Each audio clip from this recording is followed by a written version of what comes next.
ഒരു പഠനത്തിൽ പറയുകയാണ് ലോകത്തുള്ള മൊത്തം ജനങ്ങളുടെ അവരുടെ ബേസ് സ്വഭാവം വെച്ച് ഒരു 9 ഗ്രൂപ്പാക്കി തരംതിരിക്കാനേ ഉള്ളൂ. ഒരു പഠനത്തിൽ പറയണേ, ലോകത്തുള്ള മൊത്തം ജനങ്ങളെ ഓരോരുത്തരും കാട്ടിക്കൂട്ടുന്ന കുറെ ബേസ് സ്വഭാവങ്ങളുണ്ട്. ആ സ്വഭാവങ്ങൾ അടിസ്ഥാനമാക്കിയിട്ട് ഒരു 9 ഗ്രൂപ്പാക്കി തരംതിരിക്കാനേ ഉള്ളൂ. അപ്പൊ ആ ഗ്രൂപ്പില് ആ ഗ്രൂപ്പിന്റെ ഗുണങ്ങളും ദോഷങ്ങളും ഒന്നും അവർ അനുഭവിച്ചുകൊണ്ടിരിക്കുന്നുണ്ടാവും. അപ്പൊ നമ്മളതിൽ ഏത് ഗ്രൂപ്പിലാണ് നമുക്ക് മനസ്സിലായാൽ ആ ഗ്രൂപ്പിന്റെ ഗുണങ്ങൾ കൂട്ടിക്കൊണ്ടുവരാൻ നമുക്ക് പറ്റും, ദോഷങ്ങൾ കുറച്ചു കൊണ്ടുവരാനും നമുക്ക് പറ്റും. ഒരു പഠനത്തിൽ പറയുന്നത്, ആ പഠനം പറയുന്ന രസകരമായ ഒരു വാക്കുണ്ട്. ഒരു തെറ്റും ഒരു ശരിയും തമ്മിലല്ല എത്ര പ്രശ്നങ്ങൾ ഉണ്ടാവുന്നത്, 2 ശരികൾ തമ്മിലാണ്. ഫോളോ ചെയ്യാൻ പറ്റുണ്ടോ?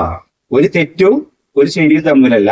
ഇനിയിപ്പോ നമ്മള് ഒരു തെറ്റും ശരിയും തമ്മിലാണ് പ്രശ്നങ്ങൾ, വേഗം മനസ്സിലാവുമല്ലോ നമുക്കത്, അല്ലെ? വേഗം അവസാനിപ്പിക്കാനും പറ്റും. 2 ശരികൾ തമ്മിലുള്ള പ്രശ്നങ്ങളാണ് നീണ്ടു നിന്ന് പോകുന്നതും നമുക്ക് 2 ശരികൾ തമ്മിലാണ് പ്രശ്നങ്ങൾ ഉണ്ടാകുന്നത്.